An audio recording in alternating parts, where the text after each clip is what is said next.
Hello प्यारे बच्चे, बहुत बहुत आभार and thank you so much आप सभी का। बहुत ही इम्पोर्टेंट मॉडल पेपर और मॉक टेस्ट पेपर आज मैं यहाँ एक डिक्लेरेशन करने वाला हूँ, घोषणा करने वाला हूँ कि आपको 1 तारीख से प्रॉपरली मॉक टेस्ट मिलेंगे। 100+ most important mock test series चलेगी 1 तारीख से। एक दिन में 2 मॉक टेस्ट मिलेंगे, आपको प्रॉपर टाइम बता दिया जाएगा किस टाइम पर वो मॉक टेस्ट आपको अवेलेबल होंगे।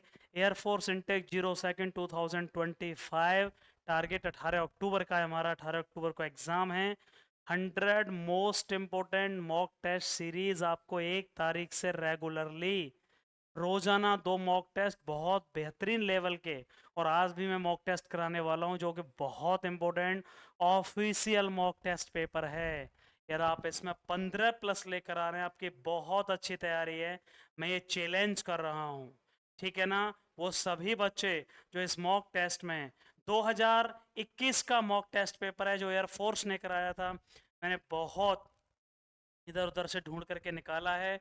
2021 intake first, 2021 intake first, second intake हुआ नहीं था, कैंसिल हो गया था। और इसीलिए 2021 के फर्स्ट इनटेक का ये पेपर है जो एयरफोर्स ने लॉन्च किया था इंग्लिश के लिए, और वो मैं आपको करा रहा हूँ। बहुत बेहतरीन पेपर है। और 1 तारीख से 100+ मॉक टेस्ट सीरीज आ रही है। 1 तारीख से रोजाना 2 पेपर, आपको टाइमिंग बता दी जाएगी कितने बजे से वो पेपर होगा। और बेहतरीन पेपर आपके लिए आएंगे। आपकी टेंशन को देखते हुए दूर रख दिया गया बिल्कुल। और आज का पेपर, जिसके आज के पेपर में 15+ आए, समझ जाना तैयारी बहुत अच्छे लेवल की है प्यारे बच्चे, बहुत अच्छे लेवल की तैयारी है। यदि आज आपके 15+ आ रहे हैं, हाँ, एडिटर साहब एक बार ये बता दीजिएगा कि ये क्लियर है कि नहीं है। पहला क्वेश्चन स्क्रीन पर आपके सामने है, पहला क्वेश्चन स्क्रीन पर आपके सामने है। पहला question, identify the incorrect part of the given sentences. बहुत जल्दी बताइए, 10 सेकंड का समय है केवल, बस उससे ज़्यादा समय नहीं है। बहुत simple question. He went to office but return back home immediately and no error. किसी पार्ट में कोई गलती है कि नहीं है? जिन बच्चों ने 100% पढ़ा होगा ग्रामर को अच्छे से, अनडाउटेडली वो इसका आंसर देंगे। और जिन्होंने नहीं पढ़ा होगा, ही वेंट टू ऑफिस, वो ऑफिस गया, एंड रिटर्न बैक, और रिटर्न वापस आया, होम इमीडिएटली। क्या एरर दिख रही है? रिटर्न के साथ इंग्लिश में ये नोट डाउन कर लीजिए, कभी भी इंग्लिश में रिटर्न का मतलब ही होता है वापस लौटना, टू कॉल बैक। कभी भी बैक का प्रयोग नहीं हो सकता, ये ऑब्सोलीट यूज हो जाएगा। ऑब्सोलीट का मतलब होता है जरूरत से ज़्यादा हो जाएगा, इसलिए रिटर्न के साथ कभी बैक नहीं आ सकता। इंग्लिश में जितने भी वर्ड हैं जिनमें री आता है, री शुरुआत में, आर ई, एक छोटी सी ट्रिक बता रहा हूँ, उनके साथ 99% बैक का प्रयोग नहीं होगा।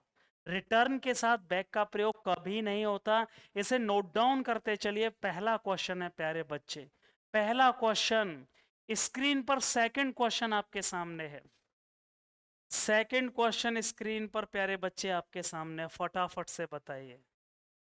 Due to the rise of new media technology, नई जो मीडिया टेक्नोलॉजी आई है, मीडिया की टेक्नोलॉजी आ गई है। मैनी पीपल, देखो जब मीडिया टेक्नोलॉजी आ जाएगी, सोशल मीडिया आ जाएगा, तो क्या होगा? बहुत सारे लोगों ने ये प्रिडिक्ट किया है, प्रिडिक्ट का मतलब भविष्यवाणी करी है, न्यूज़पेपर विल सून क्या हो जाएगा। पहले गांव में न्यूज़पेपर बहुत आते थे, लेकिन अब सोशल मीडिया आ गया, तो सच बताइए न्यूज़पेपर का यूज बहुत ज़्यादा हो गया है या कम हो गया है? Obsolete is the right answer. खत्म हो गया है, ऑब्सोलीट, आउटडेटेड हो गया है, आउटडेटेड हो गया है भाई। क्या हो गया है? आउटडेटेड। कॉमन प्लेस किसे कहते हैं? आम स्थान, एक ऐसी जगह जो सबके लिए बनाई जाती है, कॉमन प्लेस है, कोई भी यूज कर सकता है। वाइड स्प्रेड का मतलब दूर दूर तक फैला हुआ, दूर दूर तक उसका नाम फैला हुआ है, दूर दूर तक फैला हुआ, ठीक है ना। और यूबी क्यूटस किसे कहते हैं बताइए? ओमनी प्रेजेंट, जो हर जगह व्याप्त हो उसके यूबी क्यूटस कहा जाता है, ओमनी प्रेजेंट, सर्वव्यापी।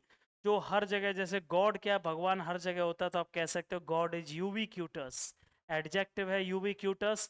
वाइड स्प्रेड भी एक एडजेक्टिव है, कॉमन प्लेस एक नाउन है, और ऑब्सोलीट भी एक एडजेक्टिव है। अरे कितना आसान है भाई, सेंस को समझिए। ड्यू टू द राइज, जब ज्यादा बढ़ेगा क्या? अरे मीडिया की टेक्नोलॉजी बढ़ जाएगी। पहले सोशल मीडिया नहीं था, लोग न्यूज़पेपर ज्यादा पढ़ते थे। अब मीडिया टेक्नोलॉजी ज्यादा आने से न्यूज़पेपर का यूज कैसा हो गया? लगभग खत्म सा हो गया। 10 साल पहले मेरे घर पे न्यूज़पेपर आता था, हम लोग ईगरली वेट करते थे कि भाई अगले दिन न्यूज़पेपर आएगा, पता नहीं कौन सी खबर, क्योंकि तब ना टीवी था हमारे घर में, बता रहा हूँ, हो सकता है पहले टीवी होगा 10 साल पहले, और ना ही हमारे पास फोन थे, ना सोशल मीडिया था। लेकिन अभी आउटडेटेड हो गया है, अखबारों का यूज गांव में बहुत कम हो गया। दूसरे क्वेश्चन का सही answer A is the right answer, A is the right answer. तीसरा क्वेश्चन स्क्रीन पर आपके सामने है, जल्दी बताओ भाई फटाफट से। तीसरा क्वेश्चन स्क्रीन पर आपके सामने है।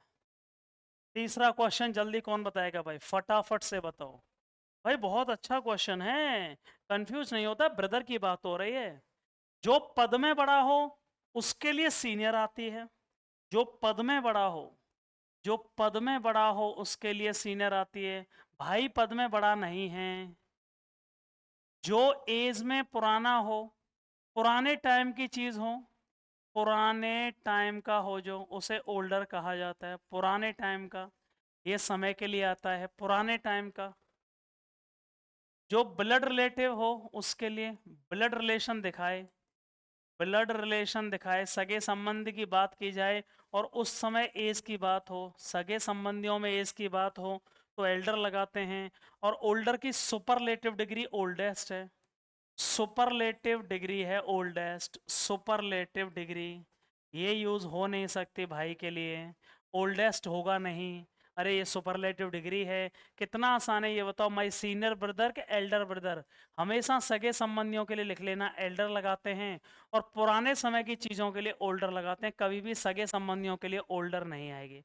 जो एज की बात किया जाए, एंशियंट टाइम का हो उसके लिए ओल्डर, और जो एंशियंट एज का हो, या एज की बात की जाए ब्लड रिलेशन में, उसके लिए एल्डर का प्रयोग किया जाएगा। तीसरे का सही आंसर बी होगा, तीसरे का सही आंसर बी होगा। चौथा क्वेश्चन स्क्रीन पर आपके सामने, फटाफट से बताइए, टाइम कम है। He applied 4 year long course, उसने 1 साल का कोर्स लिया to improve his English. Sir उसने अपनी इंग्लिश को, अपनी अंग्रेजी भाषा को सुधारने के लिए 1 साल लंबा कोर्स लिया है। भाई जो ये समझ गया कि ईयर से पहले क्या आएगा, अरे भाई बहुत दुख की बात है। एडिटर साहब देख लीजिए आवाज आ रही है कि नहीं आ रही है? ओके। ईयर को हमेशा ईयर लिखा जाता है, समझ लेना जिनको नहीं पता। ईयर, कुछ बच्चे समझते हैं एन ईयर होता है, ये गलत है भाई, लिख लेना हमेशा ए ईयर होता है। ये ईयर नहीं है, ये ईयर नहीं है, ईयर होता है। इसका जो प्रोनाउंसिएशन है वो कॉन्सोनेंट से शुरू हो रहा है, कॉन्सोनेंट। और ईयर लॉन्ग हो गया एक एडजेक्टिव जो ईयर से बना हुआ है, ईयर लॉन्ग एक एडजेक्टिव हो गया जो ईयर से बना हुआ है, नाउन से पहले एडजेक्टिव। तो इससे पहले भी एन आएगी या ए आएगी? उसने 1 साल का लंबा कोर्स लिया है, A is the right answer. बहुत सारे बच्चों ने एन लगाया होगा जो कि गलत है, लिख लेना ईयर से पहले कभी एन नहीं आता, हमेशा ए आएगा, क्योंकि हिंदी में जब इसको लिखा जाता है तो इसको ईयर बोला जाएगा, नॉट ईयर, ध्यान रखिएगा। चौथे क्वेश्चन का सही answer A is the right answer, बहुत ही बढ़िया। आगे बढ़ते हैं सर, पांचवा क्वेश्चन स्क्रीन पर आपके सामने है, बहुत ही अच्छा क्वेश्चन है। पांचवा क्वेश्चन सर स्क्रीन पर आपके सामने है, जल्दी इसकी पीडीएफ कॉपी आपको टेलीग्राम चैनल पर मिल जाएगी, जिसका लिंक वीडियो के डिस्क्रिप्शन बॉक्स में इजीली अवेलेबल है, टेलीग्राम चैनल पर। सर पांचवा क्वेश्चन बहुत ही अच्छा क्वेश्चन है भाई। पूरी इंग्लिश में कभी भी कोई भी sentence it is time, it is time और इट इज हाई टाइम से स्टार्ट होता है, इट इज टाइम और इट इज हाई टाइम, ये प्लीज नोट डाउन कर लेना, आंख बंद करके रूल। कभी भी पूरी इंग्लिश में, इंग्लिश की पूरी दुनिया में कोई भी वाक्य इट इज हाई टाइम से स्टार्ट होता है, तो उसके बाद आने वाला कोई भी सेंटेंस केवल और केवल पास्ट इंडेफिनिट का होगा। ये बहुत बड़ी बात बता रहा हूं मैं। ये डायरेक्ट ट्रिक कह लो या फिर ये फंडामेंटल रूल कह लो या कंसेप्ट कह लो, इट इज हाई टाइम के बाद कभी भी कोई सेंटेंस आएगा तो वो केवल और केवल पास्ट इंडेफिनिट का होगा। और वो होगा भी क्यों? क्योंकि पास्ट को ही शो कर रहा है। यही समय था जब आपको पढ़ना, एक डिसीजन लेना था। यही समय था जब आपको डिसीजन लेना था, आपने लिया नहीं। तो यहां बताइए, you come to a decision, past indefinite किसे कहते हैं? वर्ब की सेकंड फॉर्म, वर्ब की सेकंड फॉर्म को पास्ट इंडेफिनिट बोला जाता है। It is high time you came to a decision. 100% यहां केम आएगा, पास्ट परफेक्ट नहीं होगा। पूरी इंग्लिश में कभी भी इट इज हाई टाइम आ जाए, उसके बाद आने वाला सेंटेंस की बात कर रहा हूं, हमेशा पास्ट इंडेफिनिट का होगा। कम की सेकंड फॉर्म केम होती है। A is the right answer, A is the right answer sir, A is the right answer. अगला क्वेश्चन कौन सा है? छठवां क्वेश्चन स्क्रीन पर आपके सामने है। छठवां क्वेश्चन स्क्रीन पर आपके सामने है sir. Choose one word from the choice, choose one word sir. ध्यान से देखिएगा, मैं इसे साफ कर देता हूं, हम इसे साफ कर देते हैं। जल्दी बताइएगा भाई। वन वर्ड सब्सटीट्यूशन, बहुत अच्छा पेपर है, 2018 का ओरिजिनल पेपर है। One word substitution, choose one word from the choice. नीचे दिए गए जो चॉइस हैं, 4 शब्दों दिए गए शब्द, उनमें से वन वर्ड बताना है। वन वर्ड माने अनेक शब्दों के लिए एक शब्द बताना है। वाइल्डली अनरीजनेबल, ऐसी कोई चीज जो पूरी तरीके से अनरीजनेबल हो, अतार्किक, इलॉजिकल हो, जिसका कोई लॉजिक ना हो। और रेडिक्यूलस, रेडिक्यूलस किसे कहते हैं भाई? मतलब बिल्कुल रूढ़वादी विचारधारा की। रेडिकुलस मतलब एकदम अभद्र, बहुत ही बेवकूफ भरी बातें। एक शब्द में क्या पूछा गया है कि ऐसी बातों को क्या कहेंगे जो अनरीजनेबल है, जिनका कोई लॉजिक नहीं है, तर्क नहीं है, जो पूरी तरह से बेतुकी हैं और जो रेडिकुलस, असभ्य और अभद्र हैं। ऐसे या तो इंसानों को, और या ऐसे ऐसे मेथड, जैसे सपोज करो मैं कोई ऐसी बात करूं जिसका कोई लॉजिक ना निकले। आपके कुछ दोस्त होते होंगे, उनमें से कुछ ऐसे होंगे जो नॉनसेंस, मीनिंगलेस बोलते रहते होंगे, सेंसलेस, जिनका कोई सेंस नहीं है, पूरे दिन फालतू की बातें, मतलब गर्लफ्रेंड की बातें, बॉयफ्रेंड की बातें, फर्जी की बातें, और तुम परेशान हो जाते होंगे कि यार ये क्या है। एक शब्द में उस चीज को क्या कहते हैं? एब्जेक्ट कहते हैं क्या प्यारे बच्चे? एब्जेक्ट क्यों नहीं कहते बताइए? बताओ भाई, इसका आंसर जल्दी बताओ, एब्जेक्ट क्यों नहीं कहते? एब्जेक्ट क्यों नहीं कहते? एरिड माने सूखा होता है, ये तो हो नहीं सकता। एरिड माने सूखा, प्लीज एक बार दोबारा देखिए। एरिड का मतलब होता है सूखा, इसलिए ये तो होगा नहीं। एरिड माने सूखा। एडेप्ट माने होता है किसी चीज में निपुण, एडेप्ट का मतलब होता है किसी चीज में निपुण। एक्सपर्ट ये भी नहीं हो सकता। एब्सर्ड माने होता है बहुत ही बड़ा बेवकूफ, बेवकूफ, बहुत बड़ा बेवकूफ, यही सही आंसर है। जो फर्जी की बातें करता है बेवकूफ, एब्सर्ड का मीनिंग बेवकूफ। और एब्जेक्ट किसे कहते हैं बताओ भाई?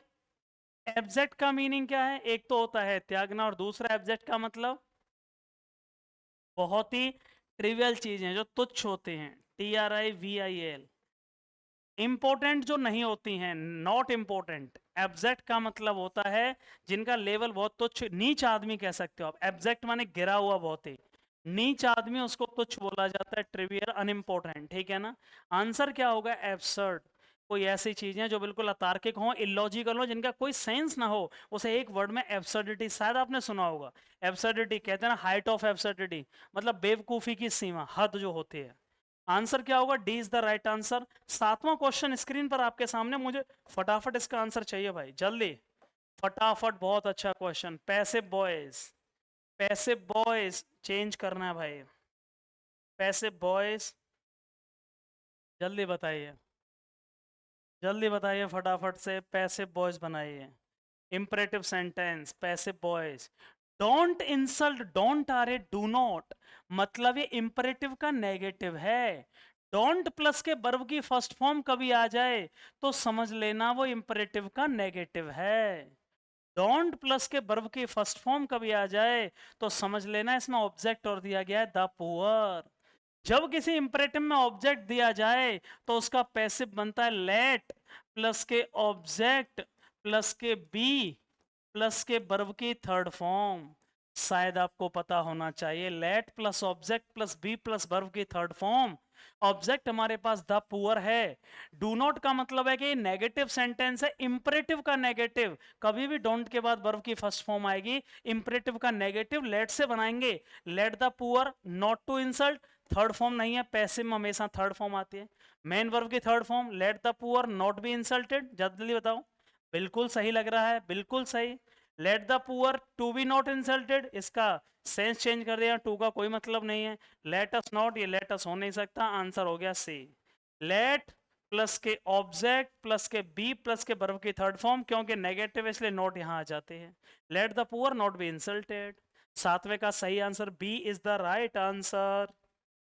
आठवां क्वेश्चन स्क्रीन पर आपके सामने, बहुत ही इंपॉर्टेंट क्वेश्चन, एंटोनिम्स बताना है भाई। आठवां क्वेश्चन स्क्रीन पर आपके सामने, जल्दी बताइए। आठवां क्वेश्चन स्क्रीन पर आपके सामने भाई, प्री डायलेक्शन का एंटोनिम्स बताना है भाई। जब तुम्हें किसी से प्यार हो जाता है ना, प्यार, प्रेम होता है, तो प्रेम में क्या होता है शुरुआत में बताइए।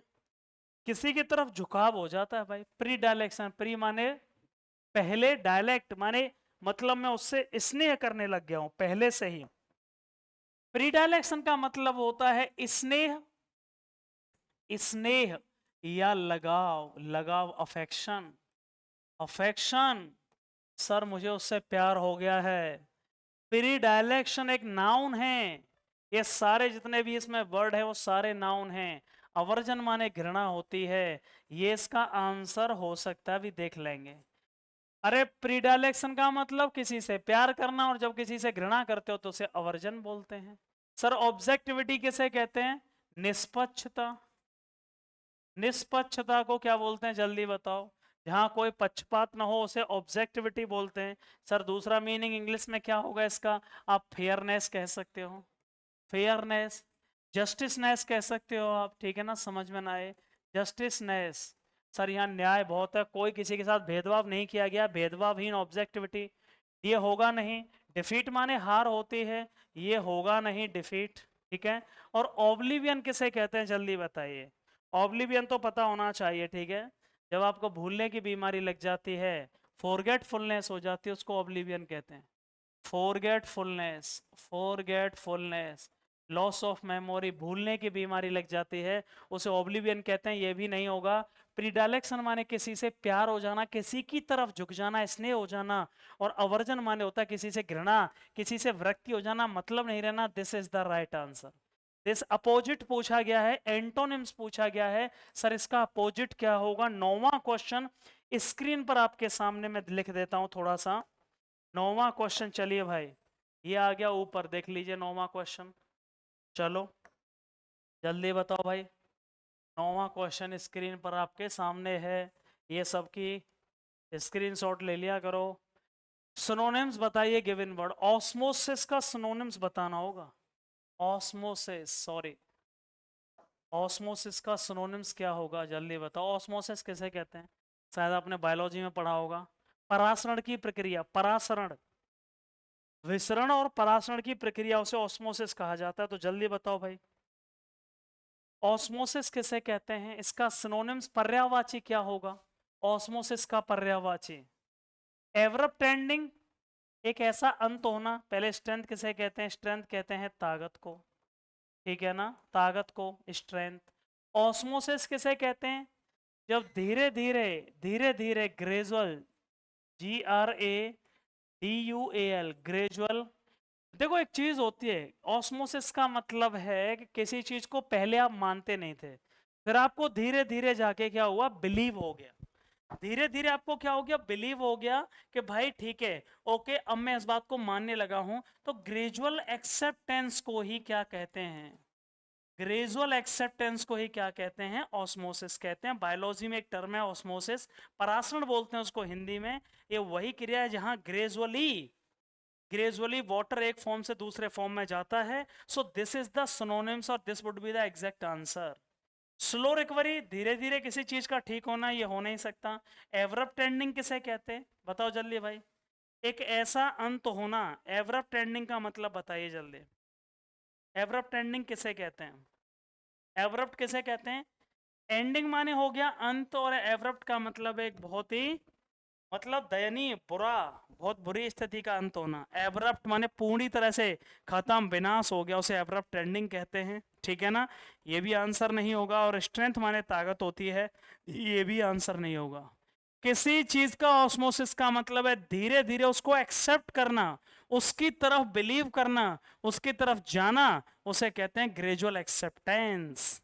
ठीक है ना, so this would be the right answer. 9वें क्वेश्चन का सही आंसर ए होगा 100%। आगे बढ़ते हैं भाई, चलो। 10वां क्वेश्चन स्क्रीन पर आपके सामने है। 10वां क्वेश्चन बहुत ही अच्छा क्वेश्चन। 10वां क्वेश्चन स्क्रीन पर आपके सामने है। एक क्वेश्चन प्रीपोजिशन से आना ही है, 2 क्वेश्चन, और जितने भी फिल इन द ब्लैंक्स आएंगे वो केवल प्रीपोजिशन और आर्टिकल से ही आएंगे, इस बात का ध्यान रखना। केवल प्रीपोजिशन और आर्टिकल से ही आएंगे, इस बात का क्या करना है आपको, ध्यान रखना है भाई। ठीक है, books are the great source of, किताबें एक बहुत अच्छा सोर्स होती हैं, स्रोत होती हैं खुशी का। अरे ये तो बहुत आसान है भाई, ये तो बहुत आसान है। सोर्स एक नाउन है और हैप्पीनेस भी एक नाउन है। जब दो नाउन में आपस में संबंध बताना हो, वहां प्रीपोजिशन ऑफ का यूज किया जाता है। 100% of is the right answer. किताबें हमारी खुशी का एक बहुत बड़ा सोर्स हैं, स्रोत हैं। सो दो नाउन के बीच में पोजेशन बताने के लिए, संबंध बताने के लिए हम ऑफ का यूज करते हैं। So books are the great source for happiness नहीं होगा, ऑफ हैप्पीनेस होगा। बेटा पानी दे देना, उसमें ठंडा आ रहा है। Books are a great source of happiness, A is the right answer. बर्फ लगानी है 11वें क्वेश्चन में, बर्फ बतानी है भाई, फटाफट से बताओ। The teacher asked the student, teacher ने स्टूडेंट से पूछा एग्री होने के लिए, किस बात पर एग्री होने के लिए? पूरा क्वेश्चन थोड़ा प्लीज नहीं आ पा रहा है, मैं अभी एक बार लिख रहा हूँ, एक बार देख लीजिए, ऊपर ले चलते हैं इसको। चलिए 11वें क्वेश्चन को पूरा पढ़िए ध्यान से, 11वें क्वेश्चन को पूरा पढ़िए। बर्फ लगानी है यहाँ पर, टीचर ने क्या पूछा? टीचर ने स्टूडेंट से पूछा या कहा, क्या कहा होगा सोचो। अब उसकी मिस्टेक के लिए टीचर ने स्टूडेंट से क्या हो कहा होगा कि तुम एग्री हो जाओ, मिस्टेक के लिए एग्री हो जाओ। अरे नहीं भाई, मिस्टेक तो उसने की है। टीचर जब स्टूडेंट से कहेगा कि तुमने गलती करी है, तो उस गलती के लिए क्या करेगा? तो टीचर ये थोड़ी कहेगा कि तुम एग्री हो जाओ, एग्री तो वो हो ही गया है, क्योंकि पहले उसने मिस्टेक वर्ड दिया गया है। जो इंग्लिश में सेंस को समझने लग गया ना, जो भी बच्चा इंग्लिश में ये समझने लग गया कि सेंटेंस क्या है, वो कभी गलती करेगा ही नहीं। क्वेश्चन ऐसे हमेशा सही जाएंगे। जिस बच्चे ने गलती करी है उसने मिस्टेक को मान लिया कि मैंने गलती करी है, तो टीचर उससे क्या कहेगा कि अपनी मिस्टेक से एग्री हो जाओ, नहीं, या उसको करेक्ट कर लो, नहीं। सबसे पहले वो कहेगा कि बेटा क्षमा मांगो, पहले जो तुमने गलती करी है उसके लिए क्षमा मांगो, उसके बाद उसे सही करो। तो यहां रिग्रेट भी नहीं होगा, जो सारे बच्चे रिग्रेट लगा रहे हैं। अपोलोजाइज माने क्षमा मांगना। टीचर ने बच्चे से, स्टूडेंट से पूछा, उसकी गलती के लिए क्षमा मांगने के लिए उससे कहा। ठीक है, इनडायरेक्ट स्पीच 12वां क्वेश्चन, बहुत अच्छा क्वेश्चन है। ये 12वें क्वेश्चन में डायरेक्ट और इनडायरेक्ट पूछे गए हैं। बताओ भाई जल्दी, फटाफट से, फटाफट से बताओ 12वां क्वेश्चन, फटाफट से बताओ 12वां क्वेश्चन। बहुत सिंपल है। डायरेक्ट इनडायरेक्ट स्पीच दिया गया, इसका डायरेक्ट बनाना है। फादर ने पीटर से कहा अपने शूज को क्लीन करो, साफ करो। इनडायरेक्ट स्पीच है, टू आ रही है, क्लीन हिज शूज।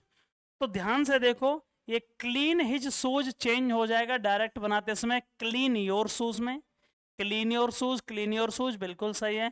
पीटर अपनी जगह पर आ जाएगा, और फादर ने टोल्ड चेंज हुआ है, तो टोल्ड रहा होगा सेड में। सेज हो नहीं सकता, टोल्ड हो नहीं सकता, आस्क्ड हो नहीं सकता, इंट्रोगेटिव नहीं है, ये सेड हो जाएगा। This is the right answer. Clean his shoes change हो जाएगा क्लीन योर शूज में, पीटर अपनी जगह पर आ जाएगा, फादर टोल्ड चेंज हो जाएगा सेड फादर। ये डायरेक्ट स्पीच है, इसको इनडायरेक्ट में पूछा गया था, इनडायरेक्ट दिया, उन्होंने डायरेक्ट में चेंज करने के लिए कहा था। समझ गए? 12वें का D is the right answer. 13वां क्वेश्चन बहुत अच्छा, आइडम्स फ्रेज है 13वें क्वेश्चन में, जल्दी देखिए। 13वां क्वेश्चन आइडम्स फ्रेज पढ़ा चुका हूं मैं ये भी। 13वां क्वेश्चन आइडम्स फ्रेज है भाई, बहुत अच्छा आइडम्स फ्रेज है, फटाफट से बताइए। आंसर वैसे ही बता सकते हो इसका। Square pegs and round holes, square pegs and round holes, मुझे सही से बताना कितने मार्क्स आ रहे हैं, झूठ मत बोलना, पेपर बहुत अच्छा है, रियल पेपर है 2021 का फर्स्ट इनटेक का। Square pegs and round holes, sir square क्या होता है, देखो समझो इसको, अभी तुम्हारी समझ में आ जाएगा। ये स्क्वायर है, पैक्स माने हो गए लकड़ी के लट्ठे, तुम चौकोर लकड़ी काट लो, और राउंड होल्स, और ऐसे गोलाई में एक गोले हो रहे हैं छोटे छोटे, और तुमने इतने ही ऐसे करके राउंड, ऐसे ही चौकोर इसमें गोले लगाओगे, तो क्या वो गोले जा पाएंगे? क्या लकड़ी के गट्ठे जा पाएंगे? एक गोले में क्या चौकोर आकार की कोई भी ऑब्जेक्ट अंदर जा पाएगा? वो यहाँ कोनों पर आके अड़ जाएगा और रुक जाएगा। गोल आकृति में गोल आकृति का ही दूसरा ऑब्जेक्ट जा सकता है। मतलब कहा क्या जा रहा है कि स्क्वायर पैक्स हैं इन राउंड होल्स। बहुत सिंपल हो गया, इसकी नेचर अलग है, गोला जो होता है सर्कल उसकी नेचर अलग है, और रेक्टेंगुलर शेप में जो स्क्वायरिकल शेप में जो चीजें उसकी अलग है। इसका मतलब ये हो गया हेल्पफुल पर्सन कोई मतलब नहीं है, चालाक आदमी कोई मतलब नहीं है, pupil in the wrong job, बिल्कुल सही है। अरे भाई आप जॉब चाहते थे कि मुझे एयरफोर्स में मिले, आपको बाद में जॉब मिली मुझे किस में, सपोज करो प्राइवेट कंपनी में, तो क्या होगा, आप क्या कहोगे, sir I am right now square PACS in the round holes, मतलब मुझे, मेरे साथ यही हुआ है।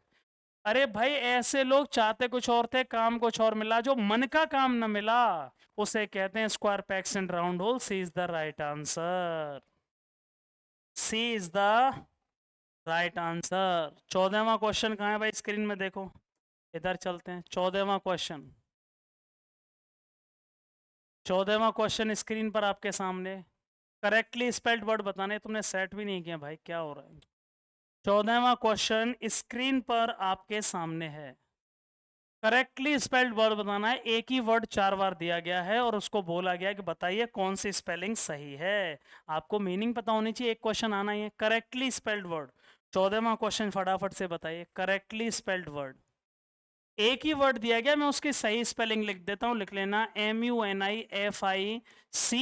म्यूनिफिसेंट कहते हैं उस व्यक्ति को जो बहुत ही उदार है, जो व्यक्ति बहुत ही काइंड हार्टेड है, ठीक है ना। क्या है, जो बहुत सारे मीनिंग हो सकते हैं, जो व्यक्ति हम्बल है, जो काइंड हार्टेड है, जो जनरस है, जो क्या है, जनरस है, बहुत ही लिबरल है, उदारू है, ठीक है ना, मॉडेस्ट है, उसे कहा जाता है एडजेक्टिव है म्यूनिफिसेंट। इसलिए सही स्पेलिंग कौन सी है, this is the right answer, C is the right answer.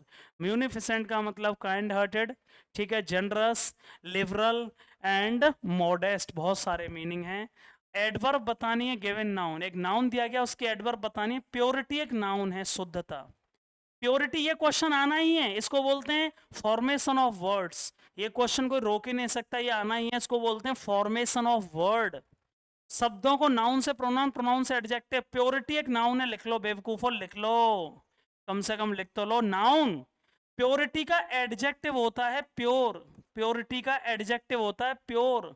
Pure की वर्ब होती है प्यूरिफाई, प्योरिटी की वर्ब होती है प्यूरिफाई, प्योरिटी का नाउन प्योरिटी। और इसने पूछा एडवर्ब, प्योरिटी की एडवर्ब होती है प्योरली, प्योरिटी की एडवर्ब होती है प्योरली, ये जरूर लिखा करो। इसलिए सही आंसर हो गया, C is the right answer, C is the right answer. Pure एक एडजेक्टिव है, प्यूरिफाई एक वर्ब है, प्योरिटी एक एडवर्ब नहीं नाउन है, और प्योरली एक एडवर्ब है। प्योरिटी का उसने एडवर्ब पूछा गया, इसलिए purely is the right answer. 16वां क्वेश्चन स्क्रीन पर आपके सामने है। 16वां क्वेश्चन बहुत ही अच्छा, कंजंक्शन भाई, कल ही मैंने कहा था कि क्वेश्चन कंजंक्शन से आएगा, पढ़ लेना। कल मैंने प्रॉपर बताया था इंग्लिश के सिलेबस में से क्या क्या पढ़ना है। यदि आपने अभी तक वो वीडियो नहीं देखा है तो प्लीज जा करके वो वीडियो जरूर देखिएगा। चलो भाई 16वां क्वेश्चन कौन बताएगा, फटाफट बताओ। बॉय वाज बीटन, बहुत अच्छा क्वेश्चन है। सेंस को देखो, सेंस को, लड़का पीटा गया था इसीलिए उसने स्कूल को छोड़ दिया, उसने इंस्टीट्यूट को छोड़ दिया क्योंकि उसे पीटा गया। ही लेफ्ट द इंस्टीट्यूट बिकॉज, उल्टा पढ़ो इसे, उल्टा अपोजिट पढ़ो इधर से, उसने इंस्टीट्यूट को छोड़ दिया क्योंकि लड़के को पीटा गया था। क्योंकि इफ आ नहीं सकता, शुरुआत में कंडीशनल वाक्य नहीं है, यदि लड़के को पीटा जाता तो वो इंस्टीट्यूट छोड़ देता, ये कंडीशनल हो जाता, इसलिए इससे स्टार्टिंग हो नहीं सकता। एंड आ नहीं सकता, दो बातों को जोड़ने के लिए एंड का प्रयोग किया जाता है, नॉर्मल बातों को। And the boy was beaten, इसका कोई सेंस नहीं है। दो कब आता है? दो के साथ यट या बट आएगा, इसलिए यद्यपि लड़का पीटा गया फिर भी उसने स्कूल नहीं छोड़ा, इसलिए दो हमेशा पॉजिटिव सेंस को दिखाता है नेगेटिव के मीनिंग में बट लगा के। सिंस को कंजंक्शन की तरह यूज करेंगे और यहां इसका मीनिंग होगा बिकॉज। बिकॉज क्योंकि लड़के को पीटा गया और इसलिए उसने इंस्टीट्यूट को छोड़ दिया, since is the right answer.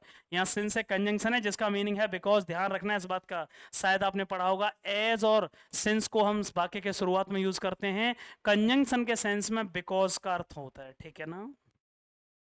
आगे बढ़ते हैं भैया, रे पैसेज को मोस्ट पढ़ना होगा। पैसेज भाई इतना इंपॉर्टेंट पैसेज मैंने देखा नहीं, बहुत ही सही पैसेज है, बहुत बढ़िया पैसेज भाई, प्लीज इसको एक बार सीरियसली देखना होगा, पैसेज को एक बार सीरियसली। चलो भाई मैं इसे थोड़ा छोटा कर देता हूँ, कलेक्ट, चलिए। पैसेज को मुझे छोटा करना पड़ रहा है क्योंकि फिर ये दिखाई नहीं देगा, और इसलिए हम इधर ले आते हैं इसको। यहाँ तक ये पैसेज आ गया, ठीक है, बहुत बढ़िया। ये पूरा पैसेज स्क्रीन पर आपके सामने है, फटाफट से पढ़ दीजिए इसको।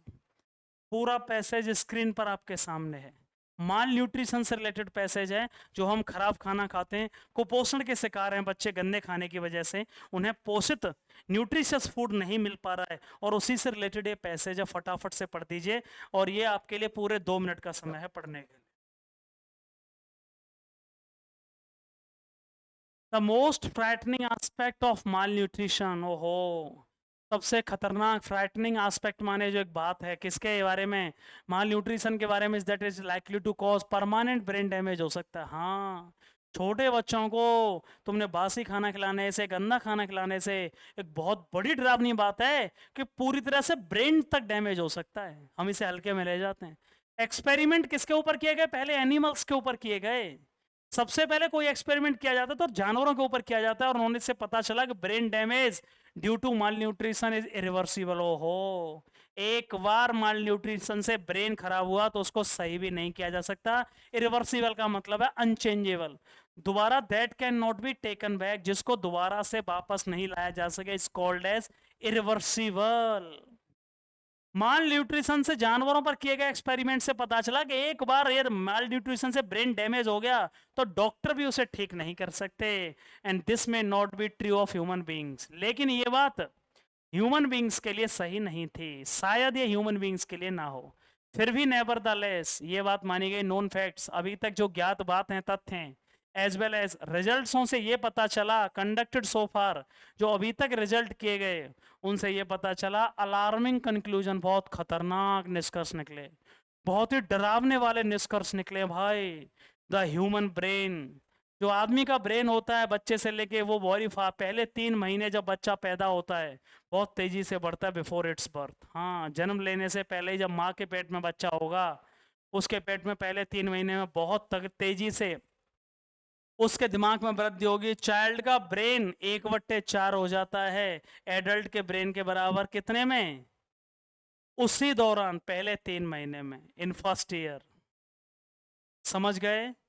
समझिए, पहले 4 साल में द चाइल्ड्स ब्रेन वेट 1/4 हो जाता है एडल्ट के ब्रेन के, 1 साल में द ब्रेन कितना हो जाता है उसका, of a child is already 66%। पहले साल में 66% वेट हो जाता है उसके, एडल्ट के ब्रेन के बराबर वेट हो जाता है। बच्चे के वेट का कितना हो जाता है? 66%। और 4 साल बाद ब्रेन का वेट 99% हो जाता है, और 8 साल में चिल्ड्रन का ब्रेन पूरी तरह से एडल्ट के ब्रेन के साइज के बराबर हो जाता है, और इसलिए कोई भी फर्दर इंक्रीज नहीं होता ब्रेन में। क्वाइट ऑब्वियसली पहले 4 इयर्स क्या हैं, आर वेरी नेसेसरी। इससे यह पता चलता है कि पहले जो 4 साल है वो क्या हैं, बहुत जरूरी हैं। इधर दिया गया बाकी का पैसेज, इससे ये पता चला कि पहले 4 साल क्या हैं, बहुत जरूरी हैं। यहां तक में आगे बढ़ते हैं, पहले 4 साल एक बच्चे के लिए क्या हैं, बहुत जरूरी हैं। पहले 4 साल एक बच्चे के दिमाग के लिए बहुत जरूरी है, इसलिए उसको प्लीज कुपोषण वाला खाना ना दिया जाए, गंदा खाना ना दिया जाए। ये कहा गया पहले 4 साल आज very crucial for the development of the brain. पहले 4 साल बहुत जरूरी हैं ब्रेन के विकास के लिए, और इसीलिए इफ द चाइल्ड सफर्स, यार बच्चा सफर करता है फ्रॉम माल न्यूट्रिशन से, या तुमसे गलदा कुपोषण दोगे तो डैमेज टू द ब्रेन में भी विल बी परमानेंट, वो हमेशा के लिए परमानेंट ब्रेन डैमेज हो जाएगा, हमेशा ब्रेन डैमेज हो सकता है। अब अच्छा क्वेश्चन है, पहला क्वेश्चन बताओ 17वां, इससे आसान और अच्छा पैसेज नहीं हो सकता। एक गुड न्यूट्रिशन जरूरी है, एसेंशियल है एक चाइल्ड के लिए पहले 4 साल। क्यों जरूरी है? पहले 4 साल में एक बच्चे के लिए अच्छा खाना बहुत जरूरी है, न्यूट्रिशियस फूड जरूरी है। क्यों? क्योंकि पहले 4 साल में बच्चे का ब्रेन एडल्ट के बराबर होता है नहीं, बात तो ये सही है, लेकिन सबसे जरूरी चीज क्या? अच्छा, पहले 4 साल में ब्रेन फुली डेवलप होता है, ठीक है, पहले 4 साल में कोई फर्दर इंक्रीज नहीं होता, वो 8 साल बाद होता है, ये भी 8 साल बाद होता है। पहले 4 साल में ब्रेन का वेट लगभग 90% हो जाता है एडल्ट के ब्रेन के, इसलिए बहुत ज़्यादा जरूरी है एक अच्छा खाना, बहुत जरूरी है गुड न्यूट्रिशन। न्यूट्रिशन देना बच्चे को पहले 4 साल, क्योंकि उसका ब्रेन का वेट एडल्ट के ब्रेन के 99% हो चुका होता है। समझ में आया कि नहीं आया? सेकंड क्वेश्चन 18वां, इस पैसेज की पूरी थीम क्या है? इस पैसेज की पूरी थीम क्या, जल्दी बताओ भाई, थीम किसे कहते हैं? पूरा टाइटल क्या है, किसके ऊपर ये पैसेज है? तो बहुत आसान क्वेश्चन है, माल न्यूट्रिशन और उसके इफेक्ट के ऊपर ये पैसेज है, माल न्यूट्रिशन और उसके इफेक्ट के ऊपर ये पैसेज है, पूरा गंदा खाना और उसके क्या परिणाम होते हैं। एक शब्द आया था इस पैसेज में, इरिवर्सिबल। इरिवर्सिबल का मतलब क्या होता है? जिसको चेंज किया जा सके नहीं, जिसको ऑल्टर माने बदला जा सके नहीं, जिसको irrelevant, not to the point. Irrelevant इसलिए नहीं होगा क्योंकि इसका अर्थ होता है हटकर, लीक से हटकर, नॉट टू द पॉइंट। जिसको चेंज न किया जा सके उसको इरिवर्सिबल बोलते हैं। एक बार यदि ब्रेन डैमेज हो गया माल न्यूट्रिशन से, फिर उसको दोबारा ठीक नहीं किया जा सकता डॉक्टरों के द्वारा भी, इसलिए इरिवर्सिबल का मतलब हुआ unchangeable, that can not be taken back. और 20वां क्वेश्चन स्क्रीन पर आपके सामने मैं दिखा रहा हूं, ध्यान से देखिए, ध्यान से देखिए 20वां क्वेश्चन भाई, और फटाफट इसका आंसर मुझे चाहिए 2 सेकंड के अंदर चाहिए, 2 सेकंड प्लीज, 2 सेकंड में फटाफट से बताओ। एक वर्ड आया था इस पैसेज में, एक वर्ड आया था जिसका मीनिंग है वेरी इंपॉर्टेंट। वो कौन सा वर्ड है इस पैसेज में जिसका मीनिंग है वेरी इंपॉर्टेंट? अलार्मिंग होता है सचेत करना, कंडक्टेड होता है संचालित करना, ये होगा नहीं, और नेवरदलेस में फिर भी। क्रुशियल का मतलब क्या होता है? कोई चीज बहुत ही वेरी इंपॉर्टेंट। क्रुशियल का मीनिंग इस पैसेज में, क्रुशियल वो वर्ड आया था जिसका मीनिंग है वेरी इंपॉर्टेंट। क्रुशियल वो वर्ड है इस पैसेज में जिसका मीनिंग है वेरी इंपॉर्टेंट, तो यही वो वर्ड है जो इस पैसेज में वेरी इंपॉर्टेंट का मीनिंग है। So crucial is the right answer. Sir अब बताइए कितने मार्क्स आपके आए हैं? इसकी पीडीएफ कॉपी आपको टेलीग्राम में मिल जाएगी, और 1 तारीख से ऐसे ही 100+ मॉक टेस्ट लेकर आपके लिए आ रहा हूं, बहुत बेहतरीन मॉक टेस्ट पेपर होंगे। एंड आपके प्यार और सपोर्ट के लिए प्लीज, आप चैनल पर नए हैं एक बार सब्सक्राइब कर दीजिए चैनल को। Thank you so much and love you all.